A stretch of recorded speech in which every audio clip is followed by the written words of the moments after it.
The sun was beginning to set over Greenville County, casting long golden streaks across Woodruff Road. Inside her car, Katie Blauvelt snapped a quick selfie, the last photo she would ever take. To anyone passing by, she looked like any other young woman finishing a normal workday, unaware that danger was already closing in. Somewhere nearby, a man watched and waited. The same man she had once trusted, loved, and feared. By nightfall, Katie would vanish without a trace. Her car would be found abandoned, her phone would go silent, and a quiet stretch of South Carolina would become the setting for a story so dark, investigators would remember it for years to come. What happened between that final photograph and the moment police made their discovery would expose a web of obsession, betrayal, and unimaginable cruelty.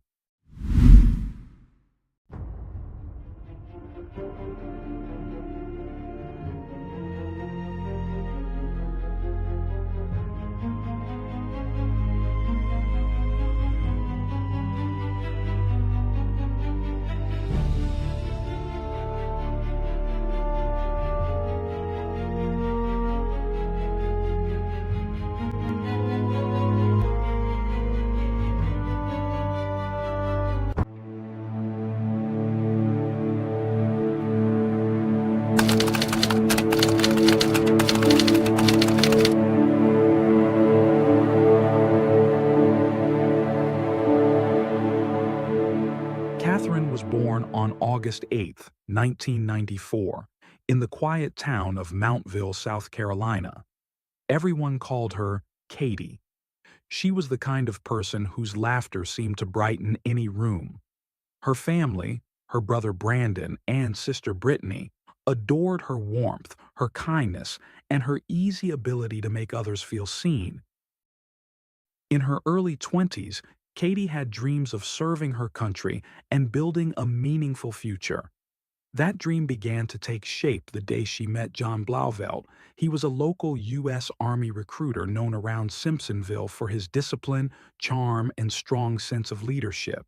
He was older, 26, confident, well-spoken, and the kind of man who carried himself like someone people naturally trusted.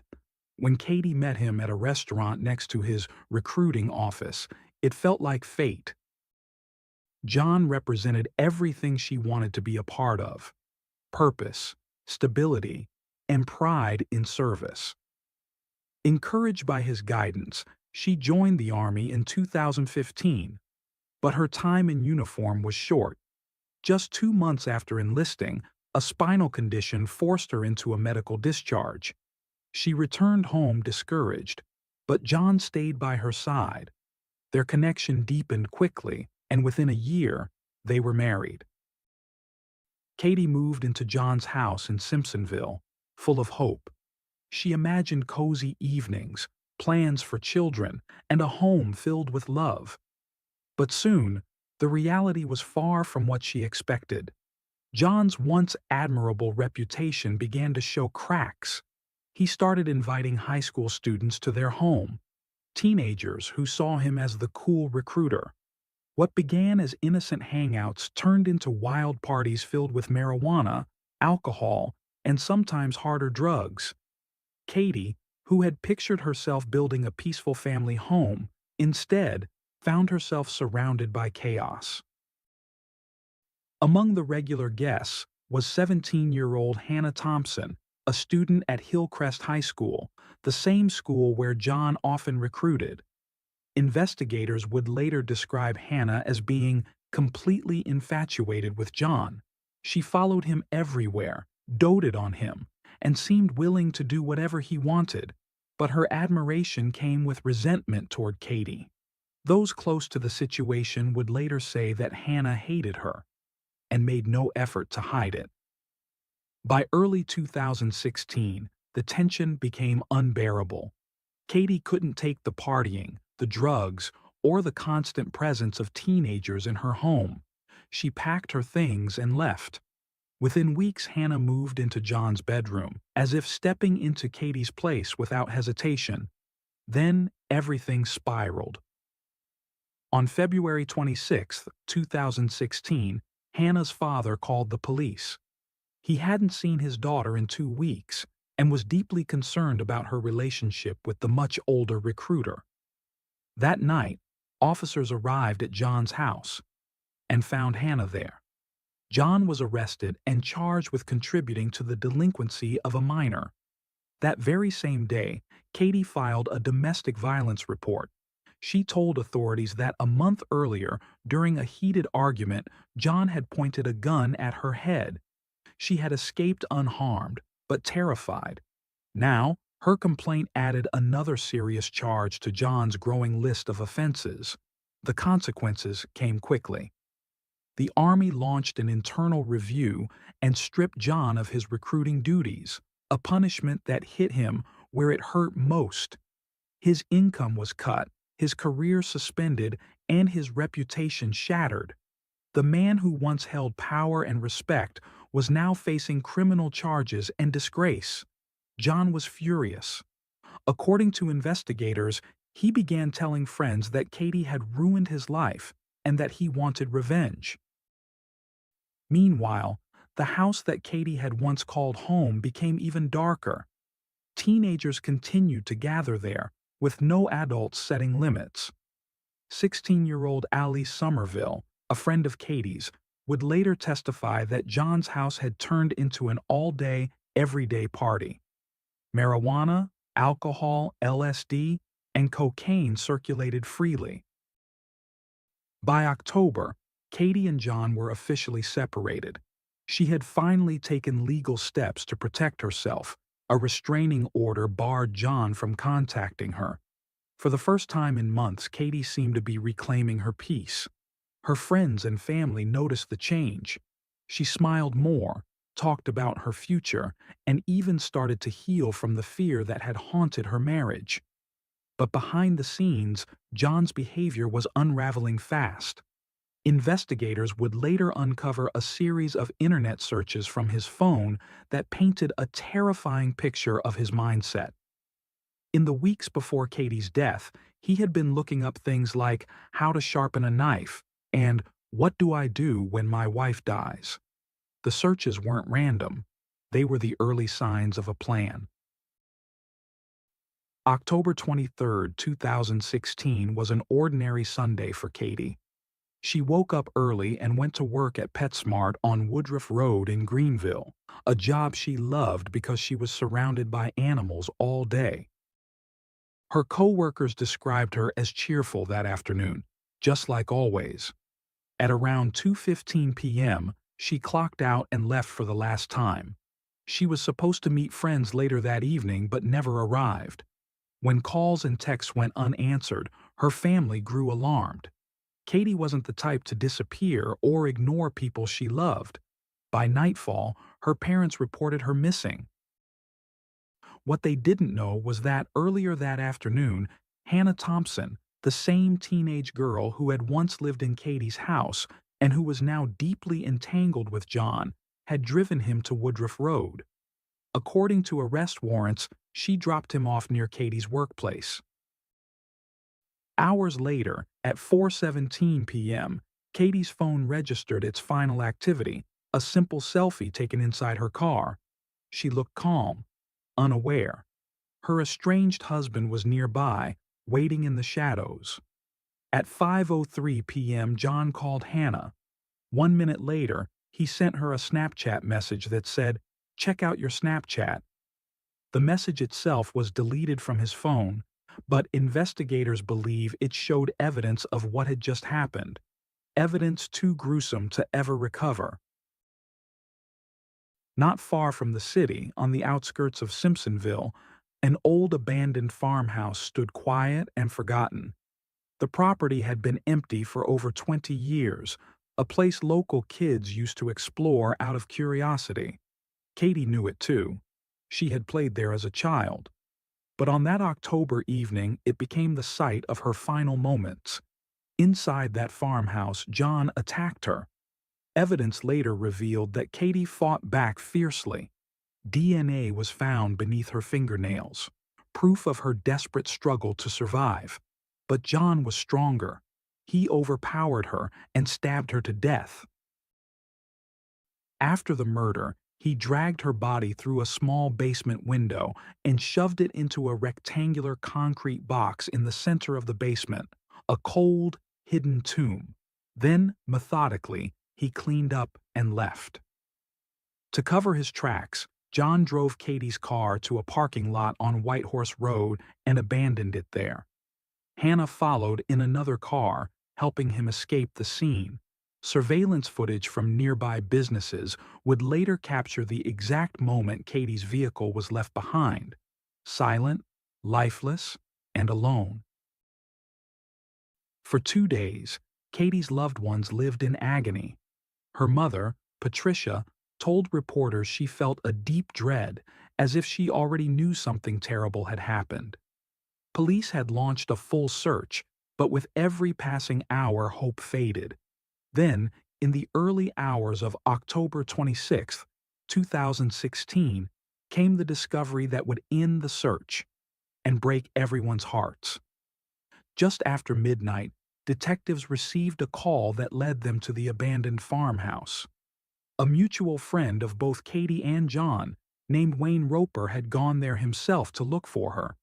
What he found in the basement was a scene of horror beyond imagination.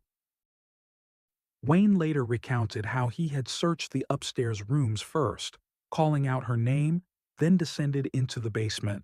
There, inside the old concrete box, he found her. Within a minute, he was on the phone with police. When investigators descended into the basement of the old farmhouse, even their years of experience couldn't have prepared them for what they found. The air was heavy, still, and cold. The kind of silence that only follows something unthinkable. In the center of the basement stood a large rectangular concrete box, a crude, forgotten structure that had sat untouched for decades. Inside it, they found the body of Katie. She was just 5 feet, 1 inch tall. A teeny little thing, as her mother, Patricia, always called her.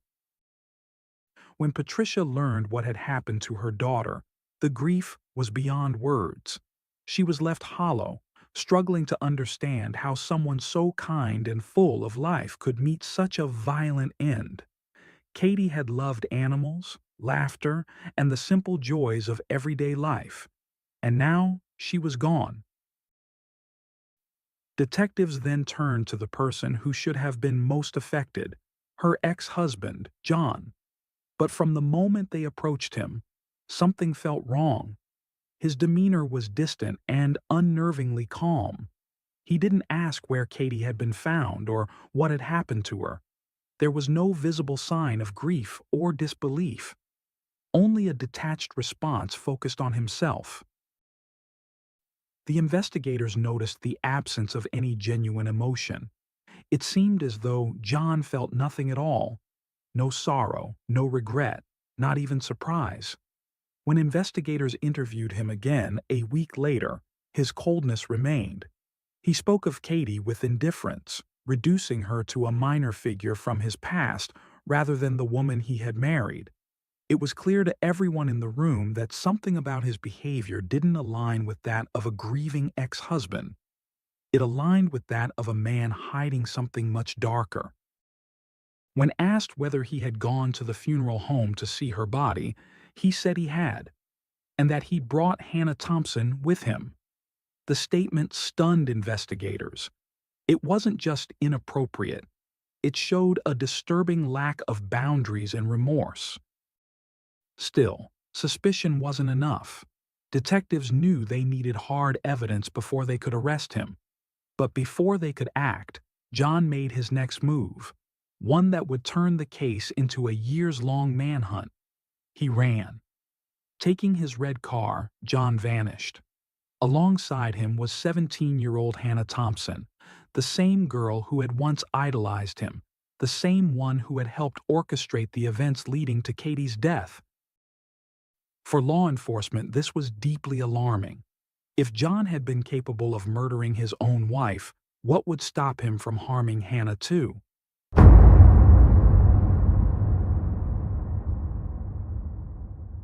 By November 18, 2016, investigators finally had enough evidence to charge him with murder and possession of a weapon during a violent crime. But by then, he was already long gone, a fugitive on the run. That same day, Hannah's parents reported her missing. The teenager who had once been a love-struck high school girl was now running across the country with a suspected killer. Back in Simpsonville, detectives continued to piece together the evidence John had left behind. What emerged was a clear and chilling portrait of premeditated murder, one fueled by vengeance, control, and rage. His phone records told a story of careful planning and obsession. Beyond his earlier searches for how to sharpen a knife and what do I do when my wife dies, John had also looked up when can police tap your phone. Between October 18th and November 1st, he had repeatedly searched for his own name and Katie's in news articles, watching how the investigation unfolded. But perhaps the most damning clues came from his messages to Hannah. On the very day of the murder, he texted her two chilling words. "She's gone." Then another, "I'm going through with that thing." These weren't the words of a grieving husband. They were the words of a man confessing his crime. Not to police, but to the one person who had helped him get away with it. And then there was his journal. Found among his belongings, its pages revealed the dark logic he used to justify the murder. In one entry, he wrote, "Someday, I hope you understand why I did it. The girl was evil to me," and in another, far more direct, he had simply written, "I did it." Friends and acquaintances who knew John told investigators he had grown increasingly angry and unstable in the weeks leading up to Katie's death. Some recalled him talking about how she had ruined his life. Others said he couldn't let go, obsessed with the idea of revenge. Even before the murder, there had been terrifying warnings about what John was capable of. Friends of the couple would later testify that John had openly talked about killing his wife. In one chilling conversation, he had asked one of them if she wanted to go to Charleston so he could kill his wife. He even bragged that he was born to kill people, both good and bad. But perhaps the most shocking revelation came from several witnesses who testified that John had offered to share Katie's $100,000 life insurance payout with anyone who helped him carry out her murder. It was cold-blooded premeditation, the kind of detail that revealed just how far he was willing to go. After John disappeared with 17-year-old Hannah Thompson, the search quickly escalated into one of the largest manhunts in South Carolina's history. Investigators tracked the pair's movements across the country. They were last seen in Las Cruces, New Mexico, on November 15, 2016. From there, the trail went dark. As evidence later showed, John and Hannah drifted through Alabama, Texas, and California, living as a homeless couple and staying off the grid. John's military training in survival and combat tactics made him a particularly elusive fugitive. He knew how to vanish, how to cover his tracks, how to live unseen. Then on December 12, 2016, there was a breakthrough. Hannah Thompson resurfaced in Eugene, Oregon. She had finally been abandoned by John. Exhausted and terrified, she found refuge in a family friend's home and called her parents, saying she wanted to come home. She told investigators she and John had been living on the streets, constantly moving, surviving on little. But when they questioned her about John's whereabouts, she lied. She claimed he had disappeared one morning and that she didn't know where he was. That wasn't true, and it would take years before she finally admitted it. By 2019, the case was still unsolved, but not forgotten. It was featured on In Pursuit with John Walsh, bringing national attention to the manhunt. Walsh described John as a wolf in sheep's clothing, and tips started pouring in from across the United States. Still, no one could find him. Throughout it all, Katie's family refused to give up. Her mother became a relentless force for justice. Along with activist Tracy Fant and the group Freedom Fighters upstate South Carolina, Patricia launched the Justice for Katie campaign. They kept Katie's name alive through social media, public rallies, and memorial events held each year on the anniversary of her death. Their determination inspired other families of homicide victims and built pressure on law enforcement to keep the case active. After 6 long years, the case finally gained new momentum. In early 2022, a specialized U.S. Marshals Cold and Complex Case Task Force took over the investigation. With fresh resources and advanced tracking technology, they began reviewing every lead, and one name kept reappearing: Hannah Thompson. Investigators discovered that despite her earlier lies, Hannah had remained in contact with John for years.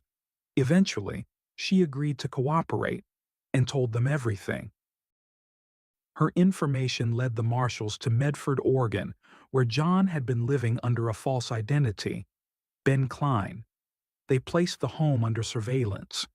They watched as a man fitting John's description came and went, blending into his quiet neighborhood life. The confirmation came when they spotted one distinct feature: a pirate tattoo on his arm, identical to the one documented in his police file from 2016. That was all they needed. On July 20, 2022, at 4 p.m., U.S. Marshals and local police surrounded the Medford residence. When they took him down, John tried one last time to lie his way out. He insisted his name was Ben, but the officers already knew the truth. He was stunned. After 6 years on the run, the fugitive who thought he was untouchable had finally been caught. Inside the home, officers found the woman John had been living with for 6 years. She was devastated. She had known him only as Ben Klein and had no idea she had been sharing her life with an accused murderer. 3 months later, on October 12, 2022, Hannah Thompson was arrested and charged with 5 felony counts, including obstruction of justice and accessory after the fact. The girl who had once idolized John would now face justice herself and eventually testify against him. John Blauvelt's trial began on September 16, 2024, nearly 8 years after Katie's murder. The prosecution presented an overwhelming case. The most powerful moment came when Hannah took the stand.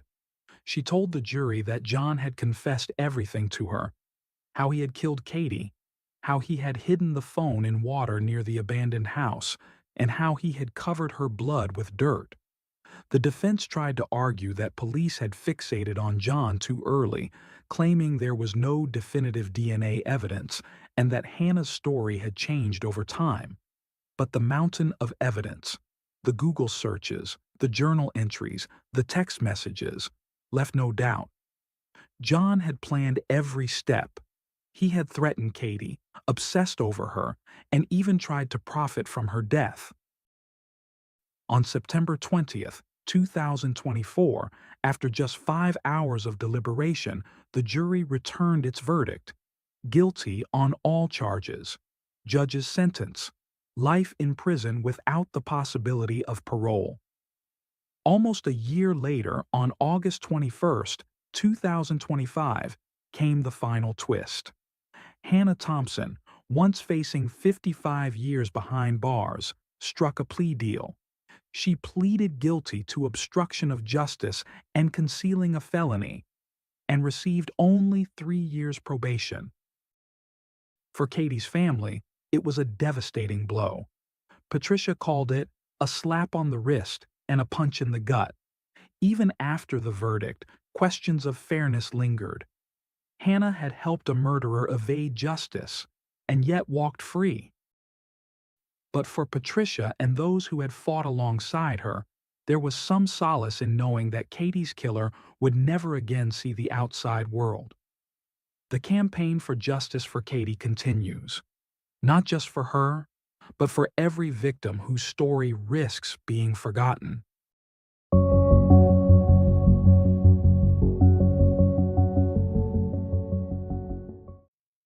Thanks for tuning in to Unreal True Crime.